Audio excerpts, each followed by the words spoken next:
I don't want to quit investigating. I just want to quit with the remote sensing. And he was fine with that. He's right. I don't like the Q word. He doesn't like the Q word. In anything. We're not quitting. No, and we're a team, so we're not quitting. Okay, we're not quitting. I'm with you. I am 100% with you. Imagine standing on Oak Island on a quiet morning when everything seems routine. The search is moving forward exactly as planned, every scan, every artifact, and every piece of historical evidence fitting into a careful investigation that has taken more than a decade to build. Then, without warning, everything changes. There are moments in the Oak Island story that arrive unexpectedly. Not the slow, deliberate discoveries that unfold episode by episode. Not the steady progress created by advanced scanning, artifact analysis, and historical research. But rare moments when a single discovery forces the entire investigation to change direction immediately. Rick Lagina triggered one of those moments. What he uncovered was not another interesting anomaly or another clue to be examined weeks later.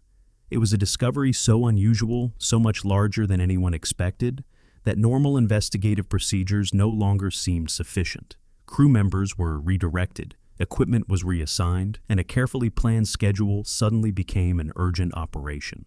Because what Rick detected was not simply another signal beneath the ground, it appeared to be something massive, something that challenged everything the team believed they understood about the underground structure of Oak Island.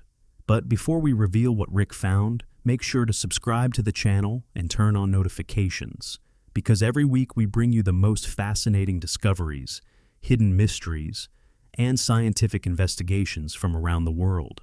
Now, let's uncover the discovery that forced the Oak Island team into one of the fastest responses in the history of the search, something so far beyond every existing model of Oak Island's underground network that the team's normal investigation procedures were no longer enough. Season 13 has become the most technology-driven chapter the search has ever seen.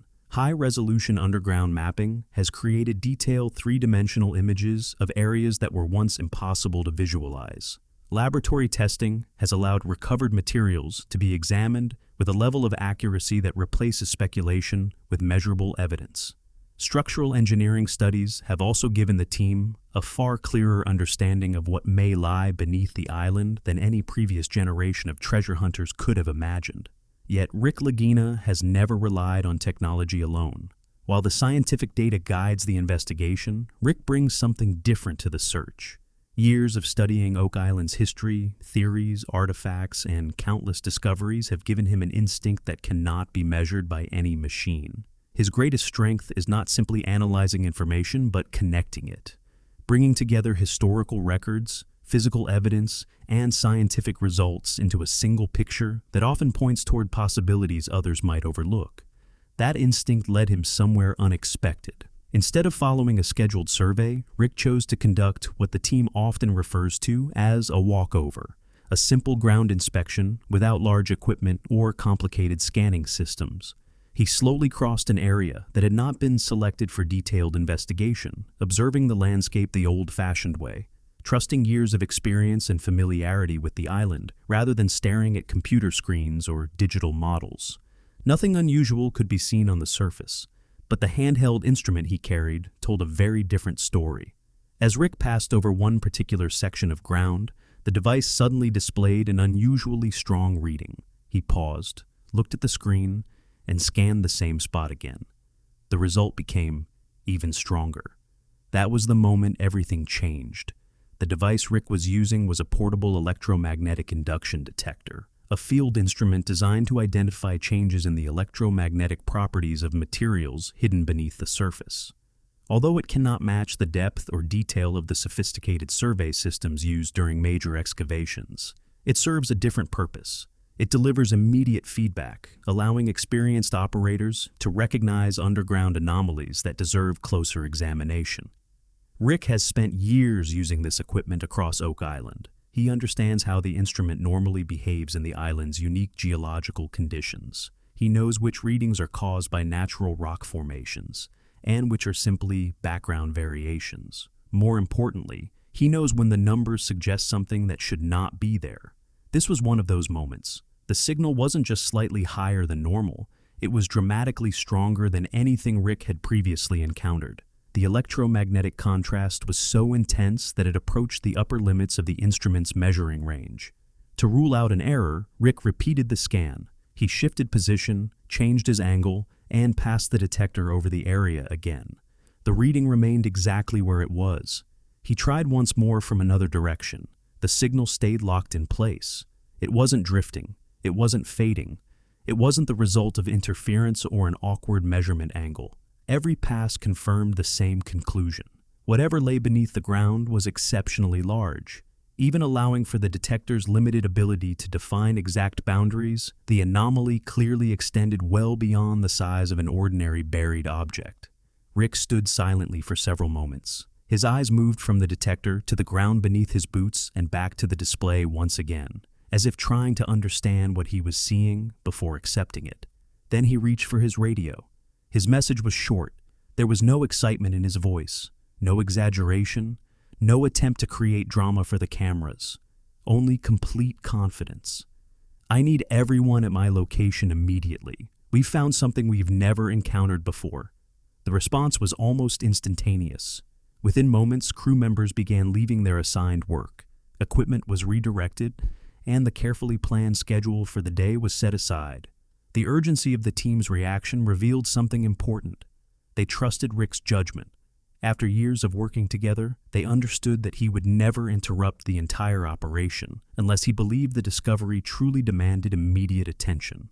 The Oak Island team has learned one lesson better than anyone else over the last 13 seasons.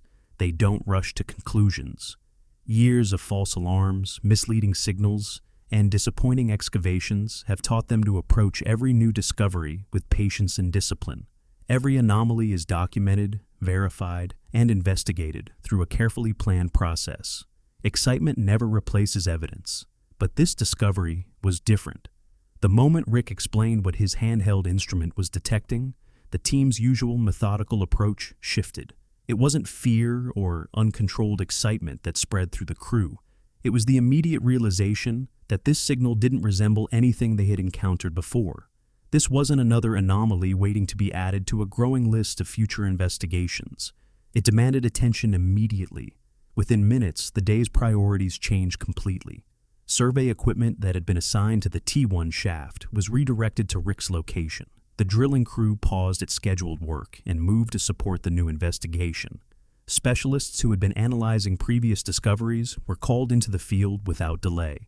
In a remarkably short time, the team had assembled a full investigation unit around the exact spot where Rick's detector had produced its extraordinary reading. That decision alone revealed how seriously they viewed the discovery. Launching an emergency operation is never simple. It interrupts weeks of planning, delays ongoing excavations, and shifts expensive equipment away from carefully scheduled tasks. On a project as large and complex as Oak Island, every unexpected change carries both financial and logistical consequences. No one authorizes that kind of disruption without a compelling reason. The leadership team, Rick, Marty, and the senior investigators who have spent years searching this island, believed this discovery justified every cost. Marty Lagina's reaction spoke louder than anyone else's. Marty is known for keeping the operation organized and focused. He rarely changes the plan unless the evidence leaves no alternative. He oversees the resources, the schedule, and the practical decisions that keep both the excavation and the television production moving forward. So, when he agreed to redirect the investigation based solely on Rick's field reading, everyone understood the significance of that choice. He studied the detector's data in silence. For several moments, his attention remained fixed on the screen. Then he looked at Rick. Then back at the numbers. Finally, he spoke quietly. "This is real. Let's find out what we're looking at." Those few words marked the beginning of one of the fastest responses the team had ever launched. The first priority was simple: verify the signal. The most advanced scanning systems available on site were immediately deployed over the area. High-resolution geophysical surveys began collecting data from multiple directions, each designed to answer two critical questions. How large was the anomaly? And what exactly was creating it? The team needed to determine whether the source was simply an unusual geological formation or something deliberately constructed beneath the island centuries ago. The first processed results arrived only a few hours later. No one expected what they revealed. The anomaly wasn't a small underground target. It wasn't an isolated object or a single concentrated signal. Instead, the scans showed a massive subsurface zone extending far beyond the dimensions anyone had predicted. As the mapping software assembled the incoming data into a three-dimensional model, an entirely new picture of Oak Island began to emerge. Even more surprising was the relationship between this discovery and the vault identified during the advanced mapping conducted earlier in the season. The chamber that had previously been considered the team's primary target now appeared to occupy only one section of a much larger underground feature. It wasn't the center of the discovery. It seemed to be only one component within a far more extensive structure. The powerful electromagnetic signal Rick had detected was being generated by material spread across an area significantly larger than the confirmed footprint of the vault itself. Even more intriguing, the distribution followed a recognizable pattern. Natural mineral deposits usually spread irregularly through surrounding rock over thousands or even millions of years. This anomaly did not. Its boundaries appeared unusually defined. Its edges were remarkably consistent. Rather than blending gradually into the surrounding geology, the feature seemed confined within a specific underground space, suggesting intentional placement instead of natural formation. As one of the team's geophysical specialists examined the processed data, she paused unexpectedly. Without saying a word, she requested that the entire dataset be processed again. Not because she believed there was a mistake, but because the conclusion was too important to announce without absolute confidence. The software completed a second analysis. The results matched the first almost perfectly. The anomaly was genuine. Its dimensions remained unchanged, and every measurement continued pointing toward a remarkably large concentration of non-ferrous metallic material buried deep beneath Oak Island, far exceeding anything the team had previously estimated. She slowly lifted her eyes from the monitor. The room fell silent as everyone waited for her assessment. Choosing her words carefully, she finally began to speak. "This isn't simply a vault," the specialist finally said. "Whatever exists beneath us, the vault is only one piece of something much larger." That single statement transformed the entire investigation. The word massive is often used in treasure hunting stories. Over the years, it has described countless discoveries, sometimes accurately, sometimes simply to emphasize excitement. Throughout 13 seasons of Oak Island, viewers have heard that word more than once. But this time, it wasn't being used for dramatic effect. It was a technical description. And understanding why is the key to understanding why this discovery may be one of the most important in the history of the search. As the emergency survey data continued to be processed, the team gained a much clearer picture of the anomaly beneath the island. The advanced mapping systems measured its size as accurately as the available technology allowed. When those measurements were converted from digital models into a physical underground layout, the results were astonishing. The scans did not point to a single buried chamber. Instead, they revealed an extensive underground system. Several separate concentrations of unusual material appeared to be connected across a broad area beneath the island. Features that had previously been treated as independent discoveries suddenly seemed related. The vault identified earlier in the season, the horizontal void uncovered after the collapse in Episode 18, the chamber confirmed through drilling during Episode 21. According to the new mapping, none of these appeared to exist in isolation. Each one looked like a component of a much larger underground complex that the team had never fully recognized before. The implications were enormous. If Oak Island's underground network was actually a connected system instead of one isolated vault, then the search itself had been focused on only a fraction of what might be hidden below. The tunnels mapped throughout the season no longer appeared to connect scattered discoveries. Instead, they seemed to link multiple storage locations into one organized underground network. That possibility changed everything. It suggested that the island may never have been designed to protect a single cache of valuables. It may have been built to safeguard an entire collection spread across numerous secure locations. Standing at the very spot where his handheld detector had first produced the extraordinary signal, Rick Lagina quietly studied the updated three-dimensional map. Around him, the emergency investigation continued at full speed. Technicians reviewed fresh scans. Engineers compared measurements. Specialists exchanged observations as the scope of the discovery became increasingly clear. Rick remained focused on the display. After a long silence, he finally spoke. "I don't think we've been searching for one treasure." He paused. "I think we've been searching for an entire treasury." The distinction was far more important than it first sounded. A treasure usually belongs to an individual or a small group. A pirate might bury one. A merchant could conceal one after a successful voyage. A traveler might hide valuables during a time of danger. Treasures are generally limited in size and tied to a specific event or owner. A treasury is something entirely different. A treasury belongs to an institution. It represents wealth accumulated over generations, carefully organized, intentionally stored, and protected through deliberate planning. It isn't hidden in haste. It's preserved as part of a long-term system. The underground structure now emerging beneath Oak Island seemed to resemble the second description far more than the first. When the new mapping results were considered alongside the historical evidence collected throughout the season, including medieval metal artifacts, marked fragments bearing institutional-style symbols, and construction methods suggesting sophisticated engineering, the investigation began pointing toward a much broader historical possibility. Whatever had been placed beneath Oak Island did not appear to be the work of a few individuals acting alone. It suggested planning on an organizational scale. Only a powerful institution would likely possess the resources to build such an elaborate underground network, transport valuable material across multiple locations, and create a storage system designed to remain secure for centuries. That realization narrowed the list of historical possibilities considerably. Among the names most frequently connected to Oak Island, the Knights Templar have long remained one of the leading theories because of the mysterious disappearance of their wealth following the Order's sudden suppression in the early 14th century. Whether that theory is correct remains unproven. However, if the newly mapped underground complex truly represents an institutional-scale deposit rather than an isolated cache, then the investigation is no longer asking which group could have hidden a valuable collection. It is asking a much larger question.